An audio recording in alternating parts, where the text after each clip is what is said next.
ప్రగతిశీల మహిళా సంఘం రాష్ట్ర అధ్యక్షురాలని. జాతీయ నాయకులు ప్రగతిశీల మహిళా సంఘం జాతీయ నాయకులు కామ్రేడ్ సంజయ్ని దాదాపు 2 రోజుల నుంచి గురు నిర్బంధం చేసి అక్రమ కేసులు ఇంతకుముందు కూడా బనాయించి ఆమె ఎక్కడికి వెళ్ళరాదనే అనేక ఆంక్షని విధించి ఇబ్బంది పెడుతున్న పరిస్థితులు. అంతేకాదు మా ప్రగతిశీల మహిళా సంఘమే కాకుండా ఈరోజు హైదరాబాద్లో జరుగుతున్న 72వ ప్రపంచ సుందర పోటీలని వ్యతిరేకించిన అన్ని మహిళా సంఘ నాయకులందరి మీద కూడా ఈ విధంగా ఉక్కుపాదాన్ని మోపుతున్న పరిస్థితి భారత పాలకులకు ఉంది. చాలా అవమానకరమైనది.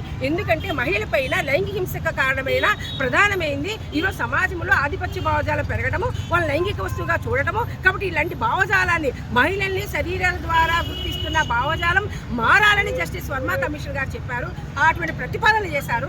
ఆ ప్రతిపాదనల్ని ఆచరణలో అమలు చేయాల్సిన పాలకులు దాటన్నిటిని కూడా బుట్టదాఖలు చేసి వాళ్ళే మహిళల యొక్క శరీరాలు ప్రమోట్ చేస్తూ శరీరాల ద్వారా గుర్తిస్తూ అంటే అక్కడ అంటున్నారు ఏమని మేము వేస్తుంది వాళ్ళంతా చీరలు కట్టుకొని ప్రదర్శన చేస్తున్నారు, లేదా పట్టు చీరలు కట్టుకుంటున్నారంటే అక్కడ పట్టు చీరలు కట్టుకున్నా బికినీ కట్టుకున్నా ప్రదర్శిస్తుంది అక్కడ శరీరాలని. కాబట్టి శరీరాలని ఫలానా కొలతల్లో ఫలానా విధంగా మీకు అందం ఉంటేనే మీకు అక్కడ వ్యక్తిత్వం ఉంటుంది, మీకు అందం ఉంటేనే గుర్తింపు ఉంటుంది, అందం ద్వారా మాత్రం మీకు అవకాశాలు వస్తాయి. కాబట్టి మీకు అందం అనేది మార్కెట్లో కొనుక్కోవచ్చు.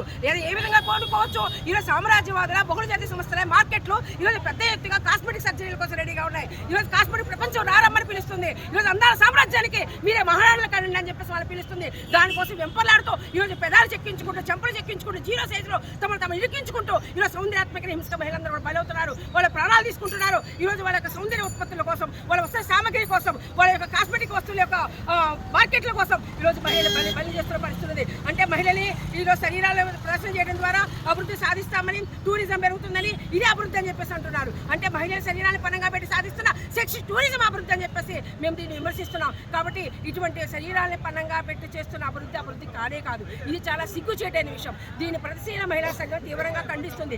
ఈ అవగాహనతోనే మహిళలు తమ యొక్క సృజనాత్మక ద్వారా, తమ యొక్క శక్తి సామర్థ్యాల ద్వారా గుర్తించాలి తప్ప తమ యొక్క శరీరం ద్వారా కాదు అని ఏదైతే మేము చెప్పదలుచుకున్నామో దాన్ని ప్రభుత్వం కూడా గుర్తించాలి. మహిళలు ఆ విధంగా చూడాలి. అదేవిధంగా మార్కెట్ ప్రయోజనాలకు ఉపయోగిస్తున్న ఈ విధానాన్ని ఆపాలి అని చెప్పేసి మేము డిమాండ్ చేస్తున్నాం. ఈ విధమైన అవగాహనతో మాట్లాడిన వాళ్ళందరినీ కూడా అరెస్టులు చేయడం, అక్రమ కేసులు పెట్టడము, గృహ నిర్బంధించడము ఇవన్నీ చట్ట వ్యతిరేకమైనవి. కాబట్టి ప్రభుత్వమే చట్ట వ్యతిరేక విధానాలు పాల్పడుతుంది. దీని ప్రజాస్వామికవాదులు ప్రజలు అందరూ కూడా దీన్ని ఆలోచించాలని, ఖండించాలని మేము పత్రికా ముఖంగా విజ్ఞప్తి చేస్తున్నాం.